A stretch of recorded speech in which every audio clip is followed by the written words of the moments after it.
Então, primeiro de tudo, gostava muito de agradecer ao convite da Liga Portuguesa contra o Cancro do Núcleo Norte, aqui também, também pelas palavras muito simpáticas da Mónica, e pronto, gostava realmente de agradecer este convite e é uma honra para mim fazer parte deste ciclo de conferências portugueses pelo mundo.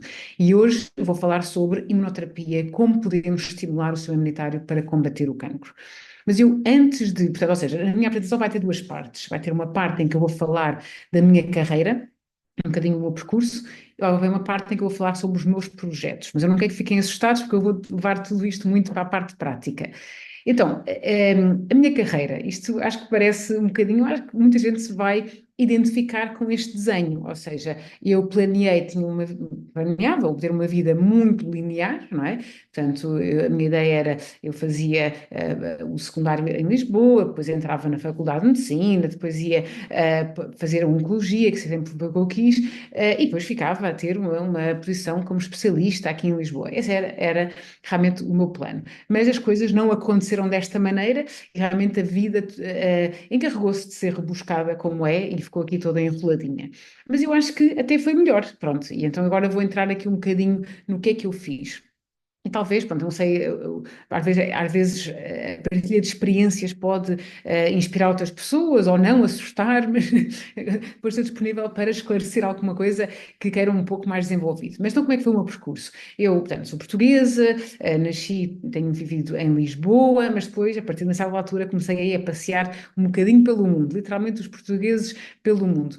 Portanto, eu fiz o curso de medicina em Portugal, portanto, em Lisboa, depois entro então na especialidade de Oncologia Médica. Portanto, eu não sei se estão a par, mas na altura que eu fiz a especialidade de Oncologia eram 5 anos, que ainda é, mas estava organizado em duas partes. Portanto, os primeiros 2 anos eram mais os anos mais comuns, ou seja, nós tínhamos medicina interna, tínhamos cuidados intensivos e tínhamos infectocontagiosas, que eram, digamos que, áreas que nós precisávamos de saber para depois tornarmos um bom oncologista. E depois, os últimos 3 anos era a oncologia mesmo. O que aconteceu? Durante estes primeiros 2 anos, eu acabei por fazer a parte de infectocontagiosas e de cuidados intensivos, acabei por ir para o Brasil. Portanto, isso foi logo a minha primeira portuguesa pelo mundo, decidi logo ir para o Brasil, foi uma experiência fantástica.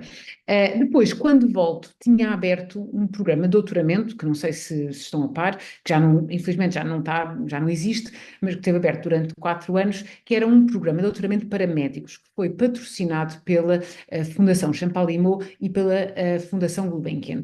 E eu tive a sorte e o privilégio realmente de ser selecionada para esse programa.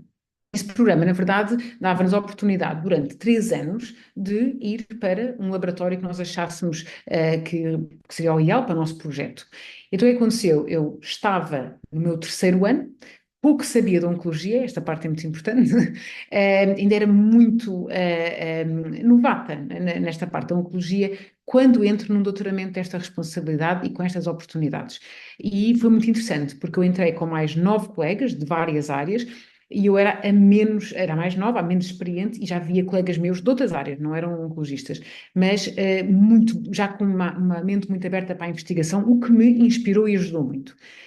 Portanto, eu depois de 6 meses, mais com teoria, parte deste programa, acabo depois por ir para Nova York e acabei por fazer o doutoramento no New York University, portanto, NYU, sob a supervisão da Nina Bardwaj, e quem tem alguma ligação com a imunologia, ela fez doutoramento com o Ralph Steinman, portanto, que é um prémio Nobel, portanto, eu sou neta científica de um prémio Nobel, tenho sempre muito orgulho em dizer isto, nunca o conheci, portanto, que fique claro, mas pronto, como realmente o mundo depois se estreita, não é? Portanto, esta minha supervisora realmente abriu-me portas, foi realmente um laboratório muito bom, onde conheci pessoas fantásticas, e quando estava a terminar estes 3 anos, que era o tempo que eu tinha de doutoramento, depois outra pessoa muito importante para mim, que é a Emma Osman, e eu faço questão de referir estes nomes, para mim são mentoras, portanto, ou seja, pessoas que impactaram muito a minha carreira e ainda impactam, mantenho ligação com elas.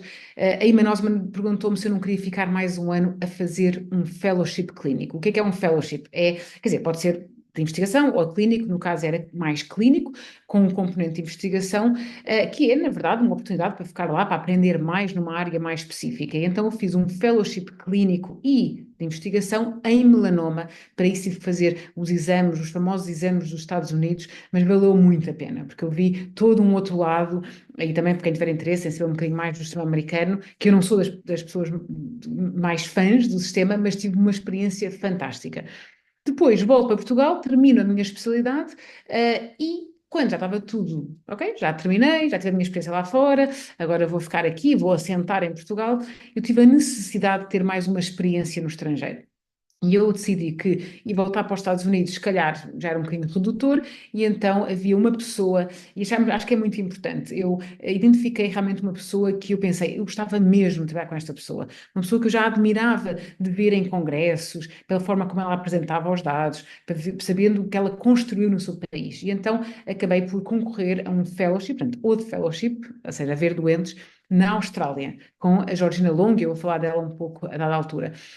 E realmente isso mudou a minha vida, porque eu, portanto, depois dos 4 anos em Nova Iorque, volto a Portugal 2 anos e depois vou para a Austrália. E aquilo que era suposto ser um ano, passou para ser 1 ano e meio, porque o Clinical Fellowship, em vez de ser um ano, estendeu-se para 1 ano e meio.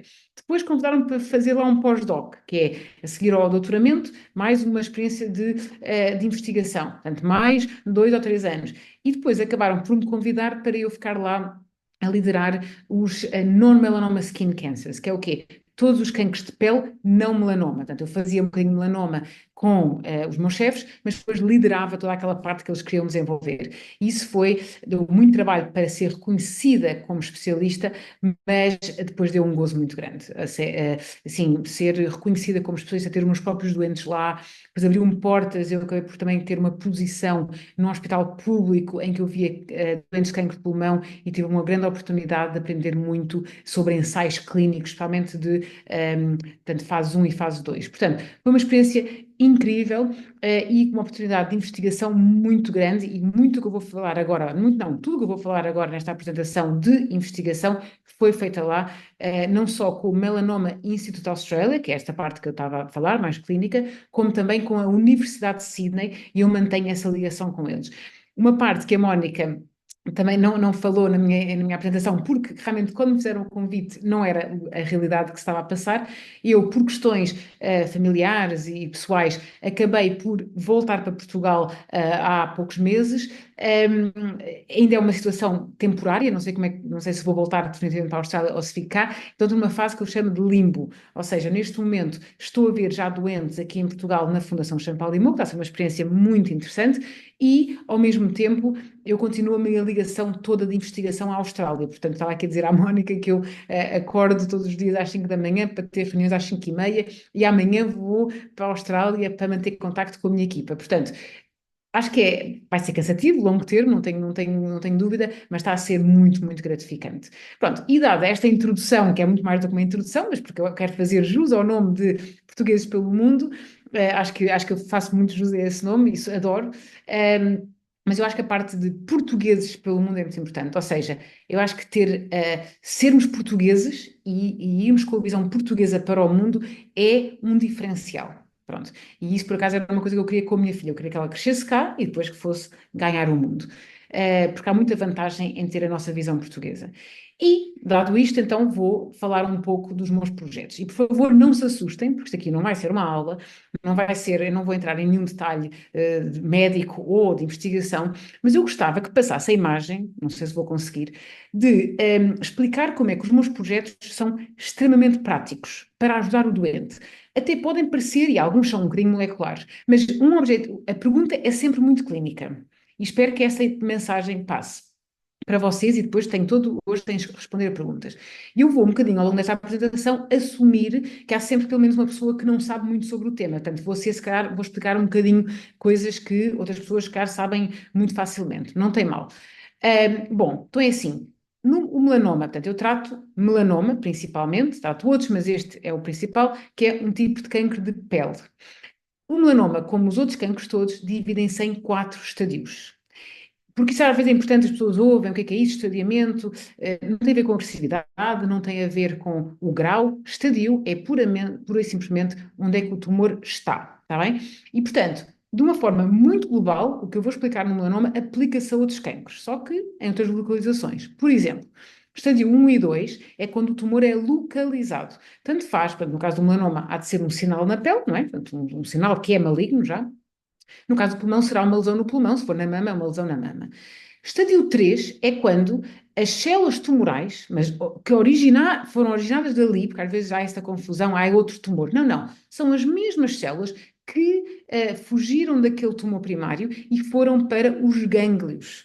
Mas são os gânglios regionais, ou seja, os gânglios mais próximos do tumor primário. Por exemplo, só para dar um exemplo, no melanoma, se nós tivermos um tumor primário, um melanoma primário do braço esquerdo, por exemplo, se eu tiver um gânglio na axila direita, isso já não é estadio 3, porque isso aí já é distante, está bem? É do lado contralateral.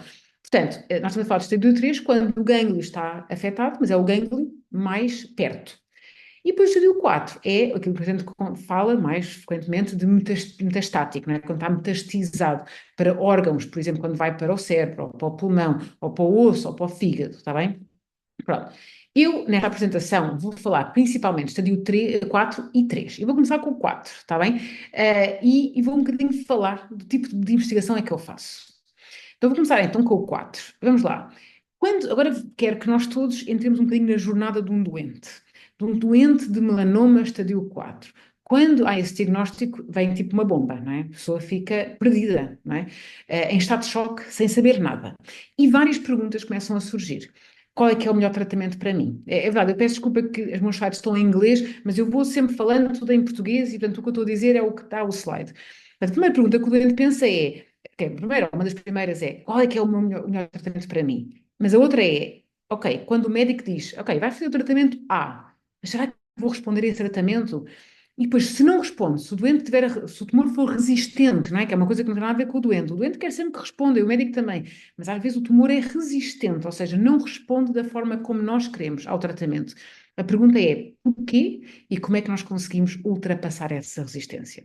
Então agora vamos pensar que projetos é que eu tenho para tentar um bocadinho responder. Claro que eu não vou saber a resposta, senão estavam todos curados e era ótimo. Não estamos ainda aí, mas eu tenho projetos um bocadinho a tentar responder estas perguntas.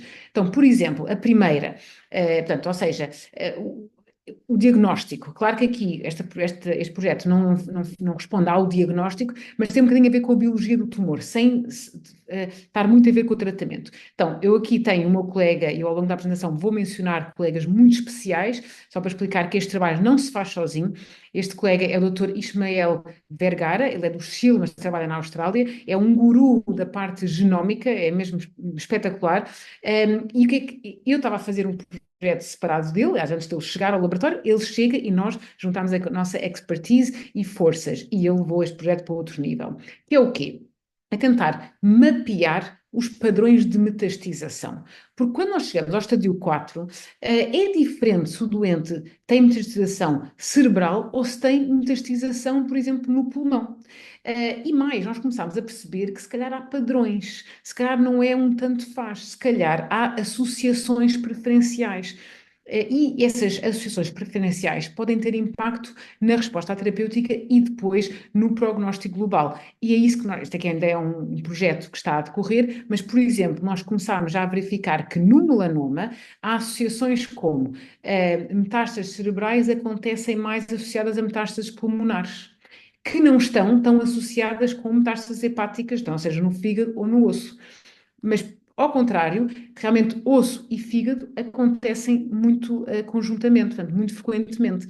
E, portanto, nós sabemos que estas associações têm probabilidades de resposta diferentes e prognósticos diferentes, e isso é importante. Portanto, nós estamos a tentar desenvolver um bocadinho mais este projeto, agora já estamos a integrar o tratamento e o nosso objetivo é fazer modelos preditivos para a pessoa saber a probabilidade de ter uma metástase, por exemplo, no cérebro, se tiver o tratamento X, se tiver a metastização, por exemplo, no pulmão e no gânglio. Qual é que é a probabilidade de ter metastização no cérebro? Portanto, isto é tudo questões muito práticas para ajudar o doente, para ajudar o médico. Depois, ok, temos o diagnóstico. É uma bomba, realmente, mas vamos tentar definir o melhor tratamento. E eu já vou explicar um bocadinho no caso do melanoma, mas nós pensamos sempre, ok, no caso do melanoma, ensaios clínicos, imunoterapia, já vou lá um bocadinho sobre isso, terapêutica-alvo. E que fatores é que nós utilizamos para decidir? E a verdade é que fatores do doente são muito importantes. A mutação BRAF, que é uma mutação que acontece em 40% dos doentes, o status do doente, ou seja, se é uma pessoa que está muito ativa e bem, sem sintomas, ou não, mais limitada, e para umas análises de sangue. O volume tumoral e a localização de metástases, como eu já expliquei, impacta muito a nossa decisão, se o doente tem metastização no cérebro ou no fígado, por exemplo. E depois, realmente, era muito importante ter o que nós chamamos de biomarcadores, não é? Para definir, ok, este doente é provável que responda, este doente talvez não responda, pronto. E com base nisso, eu liderei 2 projetos exatamente para perceber quem é que, ou quais são os doentes que mais provavelmente vão responder à imunoterapia. Mas antes de eu ir passar para aí, eu vou só perder 2 slides aqui, perder um bocadinho de tempo, nem 2 slides, a explicar os 2 tratamentos principais que nós temos em melanoma. Eu não vou entrar em pormenor, é só para perceberem o conceito que é muito interessante, porque não é quimioterapia, ou seja, nós não tratamos com quimioterapia, que é uma coisa que me orgulha muito. Então, nós temos imunoterapia e terapêutica-alvo. A imunoterapia pode ser aplicada a qualquer doente. E como é que funciona? Então vamos aqui ver. Nós temos aqui a cor de laranja é uma célula tumoral. E aqui a azul nós temos uma célula T, que é uma célula imunológica que o objetivo é atacar a célula tumoral. O que é que acontece? A célula T tenta, é natural do nosso sistema imunitário lutar contra o tumor, porque não devia lá estar o tumor, assim como uma infecção. Portanto, o nosso sistema imunitário está definido e que vai atacar. Só que o que acontece é que às vezes o tumor é tão agressivo que começa a ser mais forte que o sistema imunitário. E então o que acontece? O sistema imunitário não desiste e continua a tentar. E vai começar a ficar cansado. Nós chamamos mesmo que são exhausted T cells, ou seja, são células T cansadas. E o que acontece é que começam a expressar receptores, como por exemplo o PD-1 e o CTLA-4, que são considerados exhaustion markers, que são receptores inibitórios, que vão inibir a função da célula T. Quando estes receptores, portanto, que só são expressados, ou são maioritariamente expressados quando elas estão cansadas, quando estes receptores se ligam ao ligando natural, por exemplo, o PD-1 liga-se ao PDL1 e o CTLA-4 liga-se à família B7, o que acontece é que quando esta ligação acontece, vai inibir a função da célula T. A célula T não vai estar capacitada para matar o tumor. Então, é que nós fazemos, o que é a imunoterapia que nós falamos hoje em dia? Não é mais do que dar um medicamento que vai bloquear aqui o PD-1 e vai impedir que o PD-1 se ligue ao PDL1. E da mesma forma, há outros medicamentos que bloqueiam o CTLA-4, impedindo que o CTLA-4 se ligue ao B7. Estes são os nomes dos medicamentos, eu não estou aqui a fazer propaganda nenhum, porque eu uso todos e são todos ótimos, mas só para explicar que isto é a estratégia que é que se verificou? Verificou-se que ao fazer isto, a célula T funciona muito melhor, nosso cenário funciona muito melhor e isto traduz em melhoria de sobrevida do doente, ou seja, melhor prognóstico. Agora, o que é a terapêutica-alvo? É outra estratégia.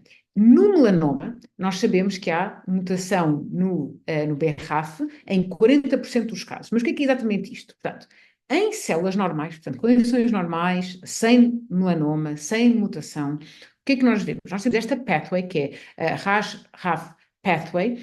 Basicamente, nós temos fatores de crescimento que atuam e depois há uma ativação desta pathway, ou seja, o RAS ativa o RAF ativa o MEC ativa o ERK. E esta pathway é importante para quê? Para a sobrevida, para a proliferação das células normais. O que é que acontece? Em condições anormais, quando há uma mutação, há uma anomalia desta proteína aqui. Ou seja, quando há uma mutação BRAF V600, e há vários tipos de mutação, mas o que acontece é que esta proteína fica cronicamente ativa. Portanto, e esta pathway, ou seja, esta via de sinalização, está cronicamente ativada, sem poder haver um bloqueio, ou seja, sem controle nenhum. Portanto, é como se estivesse sempre a funcionar, uma máquina sempre a funcionar, sempre a funcionar. E, portanto, as células proliferam, continuam a multiplicar-se sem qualquer controle. O que é que se verificou? Que bloqueando aqui o BRAF e bloqueando o MEC, os dois juntos, é melhor, nós conseguimos controlar o crescimento do melanoma. E estas são as combinações que nós temos disponíveis. E isto é terapêutica-alvo, mas só faz sentido fazer, só está disponível, só faz sentido para os doentes que têm um melanoma com mutação BRAF, que é em 40% dos doentes. Portanto, imunoterapia pode ser para todos, a terapêutica-alvo é para 40% dos doentes.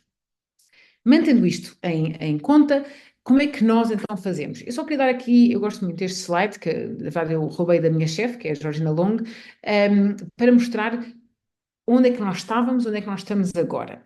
E agora vou partir daquele princípio que alguém que não sabe o que é uma curva de Kaplan-Meier e vou explicar um bocadinho o conceito. Portanto, curva de Kaplan-Meier é isto que estão a ver aqui, são estas curvas. Nós, oncologistas, somos dependentes destas curvas, nós não vamos a nenhuma reunião que não tenha um slidezinho com estas curvas e, portanto, eu acho que eu tenho que explicar o que é que são. Basicamente, neste caso vai-nos dizer a percentagem de doentes vivos a cada momento. Aqui temos os meses, então, por exemplo, vou aqui, por exemplo, aqui neste exemplo, por exemplo, aos 24 meses, portanto, 2 anos, nós temos 64% dos doentes que estão vivos tratados com esta combinação, que já vou explicar o que é, 55 a 60 com anti-PD1 e mais ou menos 50%. Portanto, o que é que significa? Que quando a curva está mais elevada, é melhor. Está bem? Pronto, isso é. Sabendo isso, eu gostava de chamar a atenção para 3 informações aqui deste slide. Primeiro de tudo, esta curva que vocês estão a ver aqui embaixo parece péssima, não é? Comparado com as outras. Nem devia estar aqui, porque é que está aqui? Este aqui é o anti-CTLA4. Vocês agora sabem o que é, porque é a imunoterapia que bloqueia o CTLA4, aquele receptor inibitório. E está aqui porque foi o primeiro fármaco que nós tivemos a mostrar melhoria de sobrevivência do doente. Portanto, isto é um marco muito importante. E apesar de terem sido menos doentes do que os outros fármacos, nós estamos a falar aqui de 20% dos doentes que basicamente ficaram curados com este tratamento. Portanto, não é de deitar fora. Quem nos dará a nós temos isto noutros campos. Nós nem pomos aqui a quimioterapia, porque a quimioterapia faz zero em melanoma, nós não usamos. O outro aspecto que eu quero falar então vamos aqui comparar terapêutica-alvo com imunoterapia. A terapêutica-alvo, vocês têm aqui azul claro e amarelo. E depois, as imunoterapias estão, desculpa, azul escuro também é terapêutica-alvo. E depois temos aqui a cor de rosa, a verde, a cor de laranja, estes são a imunoterapia. No início, a terapêutica-alvo é melhor. Mas vocês agora, se virem as mesmas curvas mais para a frente, elas cruzam e, portanto, longo termo, a imunoterapia é melhor. Portanto, é muito importante ter essa noção. Portanto, imunoterapia é melhor. E, na verdade, quando possível, deve-se começar com a imunoterapia, porque apesar de haver este benefício inicial com a terapêutica-alvo, longo termo, a imunoterapia é melhor. Isso está mais do que provado. E o terceiro aspecto que eu quero chamar a atenção aqui, se vocês repararem, nós temos anti-PD1 e depois temos anti-PD1 com anti-CTLA4. O que é? Não é mais do que ou bloqueamos um receptor ou bloqueamos dois. E o que eu quero chamar a atenção é que quando bloqueamos dois, temos um benefício ligeiramente maior, apesar de também mais tóxico. Agora, que já são especialistas em melanoma, eu vou falar de 2 projetos que eu estive altamente envolvida, até liderei uma parte, para tentar identificar, ou seja, como se fosse para predizer se o doente vai responder ou não aos tratamentos. Mas agora eu vou falar só de imunoterapia. Um projeto é puramente clínico e outro projeto é mais laboratorial. Mas o objetivo é qual é que é a probabilidade do doente responder? Então, começa aqui com o projeto clínico. Nós reunimos um cohorte de 633 doentes de melanoma avançado, portanto um número bastante grande. Eram doentes da Austrália, de um centro da Austrália e de um centro dos Estados Unidos. E desses doentes nós fomos capturar toda a informação clínica que nós podíamos, aquela informação que nós temos na primeira consulta, ou seja, características dos doentes, da doença, análise de sangue, tudo aquilo que o doente já faz naturalmente e já temos essa informação. Depois, uma análise estatística muito detalhada, com a ajuda de estatistas brilhantes. Depois fizemos uma validação interna e validação externa, e aqui na validação externa temos 2 grupos de doentes. Validação 1, em que são 419 doentes também da Austrália e, portanto, do outro centro da Austrália e do outro centro dos Estados Unidos, e um grupo de validação 2, de 592 doentes de 9 centros europeus. Deste modelo, o que é que a gente fez? Fez isto numa interface, num nomograma que o clínico pudesse utilizar. Então, como é que isto funciona? Daí a parte prática, que se eu tiver um doente à minha frente, agora vou ter aqui um doente falso, não é? Só para dar como exemplo, O que eu faço é, dou pontos a cada uma das características deste modelo. Portanto, aqui do lado esquerdo temos as variáveis ou as características que foram determinadas pela estatística como sendo muito importantes para esta prediction, ok? E, portanto, por exemplo, este doente tem ECOG Performance Status de 0, ou seja, está bom, está bem, está fit, está é ativo. Então, este doente, nós vamos aqui, esta linha aqui que tem os pontos e damos 17 pontos,5. Este doente tem uma LDH elevada, que é uma análise de sangue elevada, damos 0 pontos.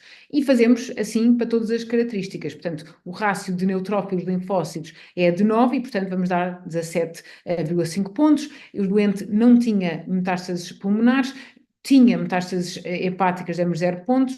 Nós, a este doente, queríamos dar a combinação da imunoterapia, damos 10 pontos, e depois este doente era a primeira linha de tratamento, era o primeiro tratamento, e portanto damos aqui mais pontos, mais 40 pontos. No total, este doente tem 85 pontos. O que é que eu vou aqui? Vou a esta linha aqui que diz probabilidade de resposta e traço este aqui nos 85 pontos e aqui diz-me a probabilidade de resposta. Isto, apesar de ser, há quem tenha feito um cartão disto e na clínica faz facilmente, tem que se fazer algumas contas. Então, o que é que a gente fez? A gente desenvolveu isto numa plataforma informática.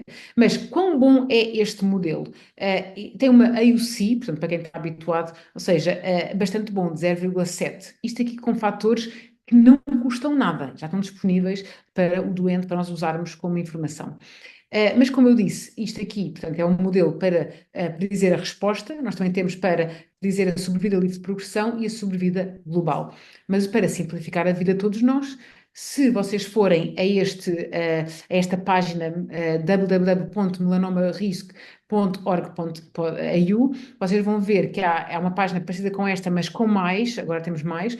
Tudo isto são modelos deste género para predizer alguma coisa. E o que eu estou a falar é este aqui, vocês vão encontrar este aqui, basta clicar aqui, põem as características do doente e da doença, basta carregar em calcular e vão ter a resposta que tivemos a fazer há bocado, não só a probabilidade de resposta, mas também a probabilidade de estar livre de progressão há 1 e 2 anos e vivo há 1 e 2 anos. E esta plataforma está disponível gratuitamente para qualquer pessoa usar. Em paralelo a este estudo, também no laboratório nós desenvolvemos um outro estudo, mas usando então amostras, não é? Ou seja, como é que nós conseguíamos usar informação de DNA, RNA, para tentar predizer quem é que responde ou não. Portanto, nós aqui começámos com um grupo mais pequeno, de 92 doentes, a maioria com melanoma cutâneo e a maioria tratado com imunoterapia só bloqueando um receptor, ou seja, 64 doentes e depois 28 doentes tratados com a combinação, e aqui vocês têm a divisão por bons respondores ou maus respondores, ou seja, resistentes à terapêutica. E estes doentes, estas amostras, nós fizemos uma análise muito detalhada. Portanto, fizemos sequenciação de DNA, portanto, detectar todas as mutações, sequenciação de RNA, para ver toda a parte de expressão génica, e depois tínhamos aqui imunohistoquímica para ver a expressão de PDL1 e de o que nós chamamos de Tumor Infiltrating Lymphocytes, para ver a densidade de linfócitos, células T no tumor. E, portanto, eu não vou estar aqui a falar muito dos dados, mas só muito brevemente, eu quero que olhem só aqui para esta parte de cima. Como é que é para olhar para isto? Aqui, deste lado direito, são os doentes que respondem. Do lado esquerdo, são os doentes que não respondem.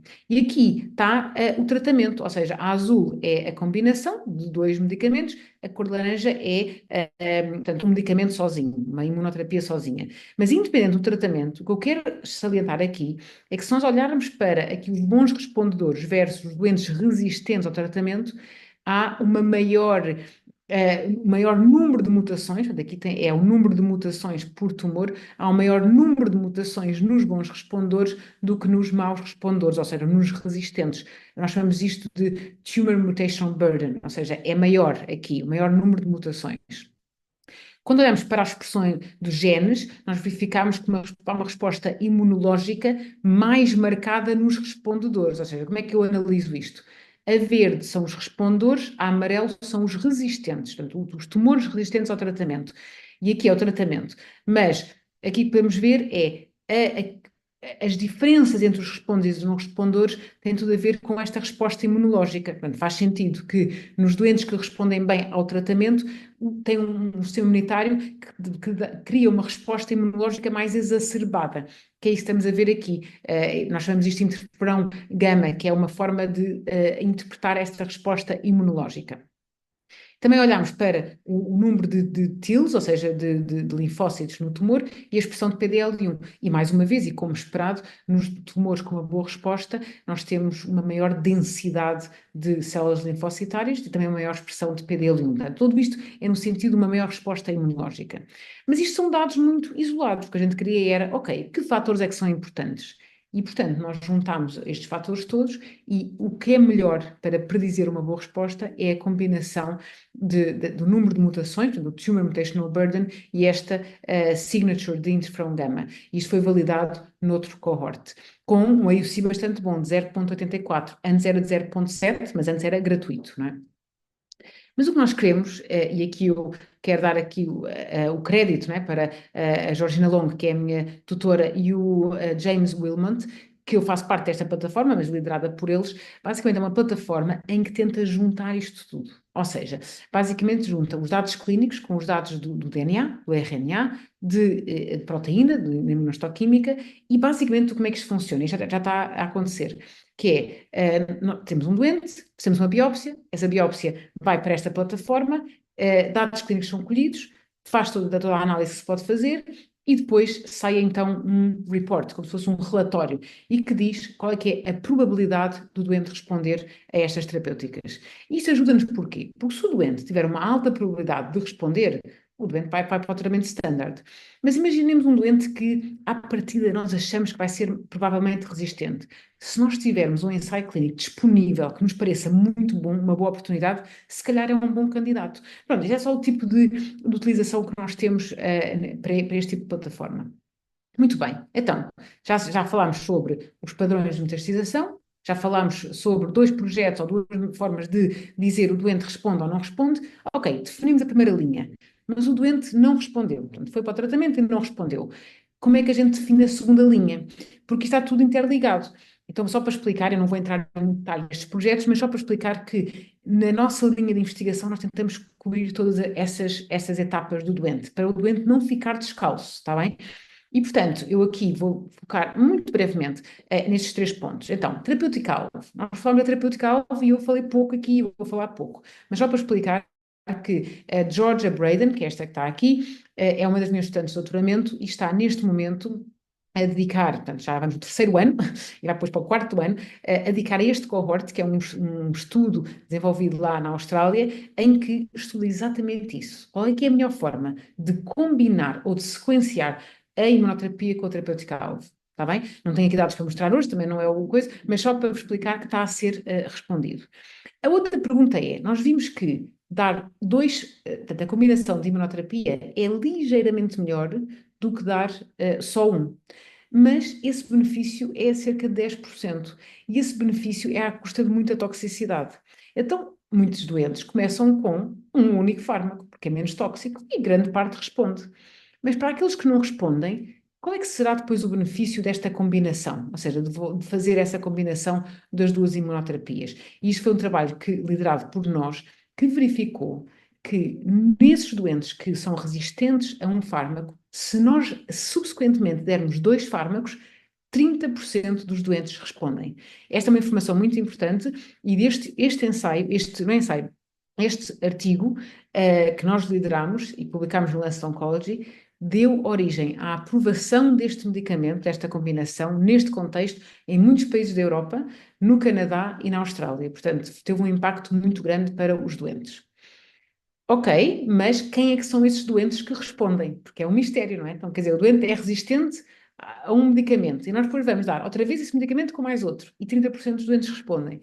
Então, há um projeto a decorrer neste momento que mostrou dois resultados engraçados. Este aqui está a decorrer, mas um é que mostraram que havia antigénios específicos, são proteínas específicas, no melanoma desses doentes que respondem, que são o que nós chamamos cancer testis antigens, ou seja, são proteínas, ou são moléculas que são expressas por tecidos germinativos e que também são expressos pelo melanoma. Como podemos ver aqui, muito diferente aqui entre os bons respondores e os maus respondores. E depois também temos aqui uma maior densidade de células T, portanto, os linfócitos, que expressam TCF7, que são o quê? Que é um marcador de, basicamente, células que estão prontas, que são muito imaturas e que estão prontas para ir à luta. Pronto. E portanto, também verificamos que há realmente esta associação com uma boa resposta. Tudo bem, mas e para os doentes que não respondem? Não respondem mesmo à melhor combinação. Não tenho a resposta para esses doentes ainda, mas tenho dois projetos que eu acho que são importantes mencionar. Um é que, com a ajuda da Camilla Quack, que é esta minha colega, que é guru em single cell sequencing, o que é isso? Eu não vos quero assustar, é basicamente olharmos para a expressão dos genes ao nível da célula. Eu não tenho resultados aqui, mas só vos quero explicar o quão bonito isto é. Nós estamos a esse nível, ou seja, para ajudar os doentes, nós estamos a olhar até para o nível celular. E para isto, a nossa ideia é tentar, já temos dados muito interessantes, mas que eu não posso mostrar agora aqui ainda, não estão maturos, mas basicamente é para tentar perceber os mecanismos de resistência e como é que podemos ultrapassar. Mas há um projeto que me é muito querido, porque surgiu deste primeiro projeto que eu vos falei logo de início, os padrões de metastização, em que nós verificámos que ter metastização no fígado não era famoso para a resposta à imunoterapia, está bem? Ou seja, verificámos que doentes de melanoma, que têm uma metastização no fígado, tendem a ter uma maior resistência à imunoterapia. Não quer dizer que não respondam, claro que há muita gente que responde, mas de uma forma geral nós verificámos isso. Aqui temos o Jordan Conway, que foi meu estudante de doutoramento, agora é pós-doc comigo, que está a dar continuidade a este projeto. Mas eu gostava de partilhar alguns dados que é muito interessante. O que é que nós fizemos? Pegámos aqui em 140 doentes. E o que fizemos foi, olhámos para, combinámos todos os locais de metastização destes doentes. Por exemplo, todos os doentes com metástases no pulmão, ok, estão aqui em azul. Todos os doentes com metastização nos tecidos moles, estão aqui, pronto. E tentámos verificar a diferença do tamanho desses tumores antes e depois do tratamento. E como podem ver, todos os locais de doença respondem à imunoterapia. Igual para a terapêutica-alvo. E só não é igual no caso do fígado. Ou seja, os doentes não respondem à imunoterapia, ou seja, metástases no fígado não respondem à imunoterapia, mas respondem à terapêutica-alvo. Porquê que é isso? O Jordan foi então olhar para o tecido e verificou-se, vocês estão aqui a ver, do lado esquerdo, que em azul temos as células, em magenta temos as células T, portanto, esses tais linfócitos, e temos muito menos aqui no fígado comparado com os outros lugares, especialmente pulmão e gânglios linfáticos. E mais do que isso, não só eles são poucos, como são diferentes. Eles não têm expressão de PD1, que é um marcador importante, e CD13, que é um marcador também de importante ativação e do tecidular. Mas tem uma alta expressão de TIM3, que é outro marcador inibitório. Portanto, tudo isto são fatores importantes e nós estamos a investigar estes achados. Mas uma coisa é as metástases no fígado não responderem bem, ou seja, não reduzirem de tamanho. Outra coisa é isso impactar a resposta global do doente. Então, o que é que a gente, agora que vocês sabem ver uma curva de Kaplan-Meier, é muito fácil perceber aqui que doentes com metástases hepáticas, no fígado, têm um pior prognóstico, ou seja, um pior resultado. Progridem mais rapidamente. Mas isto só se aplica com imunoterapia, não com terapêutica-alvo. E o que fomos ver é, agora vou voltar um bocadinho atrás, vamos olhar para este slide aqui, e agora em cada um destes locais de doença nós dividimos em doentes com ou sem presença de metástases hepáticas, para perceber se a presença de metástases hepáticas impactava a resposta noutros locais de doença.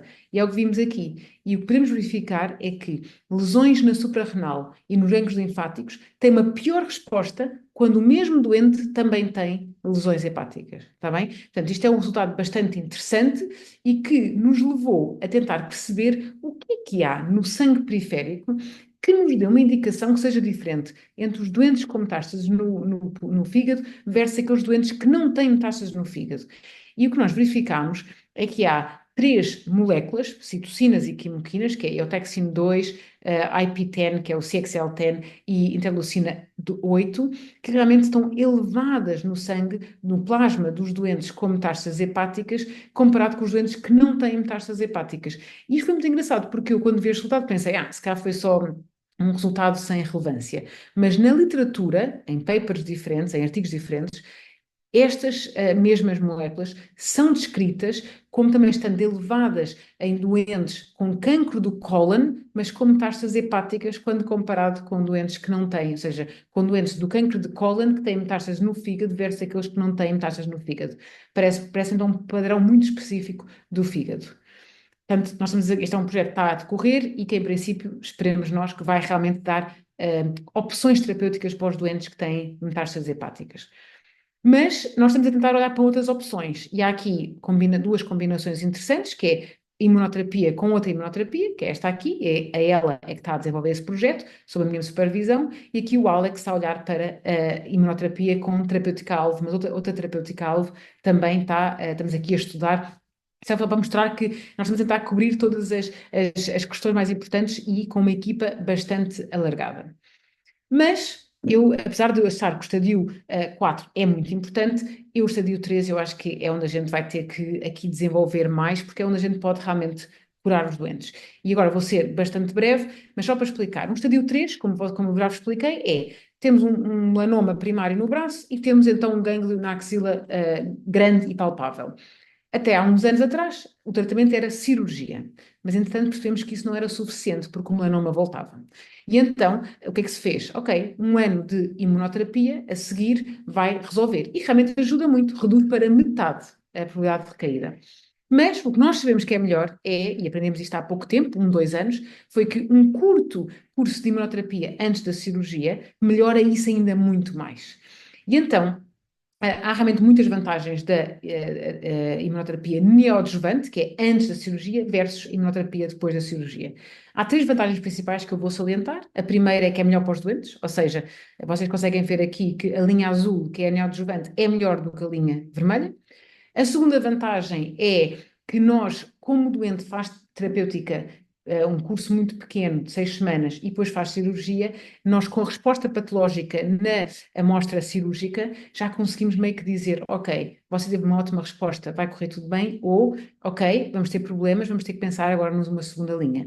Ou seja, os doentes que têm uma resposta major, que são aqui a amarela e a azul, raramente recaem. Mas isso não é verdade para os doentes que têm uma resposta parcial ou sem resposta.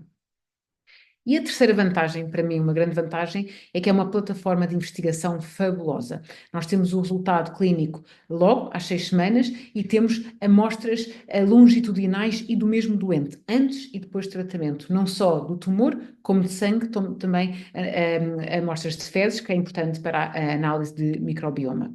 E, portanto, com base nisto, eu e a Georgina Long, que é a minha chefe, nós estamos a liderar esta plataforma que tem o objetivo de responder três grandes perguntas. Uma é predizer quem é que é resistente ou quem é que responde à imunoterapia.